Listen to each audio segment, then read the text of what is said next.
জয়া হাসানের কেরিয়ারে এখন যেন সোনালি অধ্যায়। একের পর এক সাফল্যে ভাসছেন তিনি। অনিরুদ্ধ রায়চৌধুরী পরিচালিত ছবি ডিয়ার মা পশ্চিমবঙ্গে সাড়া ফেলার পর এবার আন্তর্জাতিক পরিসরে আলোচনার কেন্দ্রবিন্দুতে। যুক্তরাষ্ট্র ও কানাডার বিভিন্ন শহরে প্রথম প্রদর্শনীতে দর্শকদের উচ্ছ্বাস প্রমাণ করেছে বাংলা সিনেমার মান আজ বিশ্বমঞ্চে জায়গা করে নিচ্ছে। বায়োস্কোপ ফিল্মস জানিয়েছে, দর্শকদের ভালোবাসা এবং অনুরোধে শিগগিরই আরও শহরে মুক্তি পাবে ছবিটি। Boston, Hartford, San Francisco, Raleigh, San Diego, Sacramento, Seattle ও পোর্টল্যান্ডে ধারাবাহিকভাবে প্রদর্শনী হবে। এই খবর ইতোমধ্যেই প্রবাসী দর্শকদের মাঝে আনন্দ ছড়িয়ে দিয়েছে।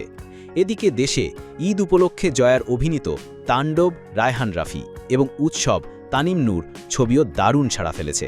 তার আগে মুক্তি পেয়েছিল পিপলু আর খানের জয়া আর শারমিন। সব মিলিয়ে এখনকার সময়টা সম্পূর্ণভাবে জয়াকে ঘিরেই জমে উঠেছে চলচ্চিত্রপ্রেমীদের আলাপ। ডিয়ার মা ছবিতে জয়া প্রথমবারের মতো মায়ের চরিত্রে অভিনয় করেছেন।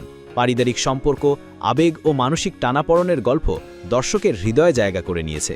জয়ার ভাষায়, এটি আমার জন্য এক অন্যরকম অভিজ্ঞতা।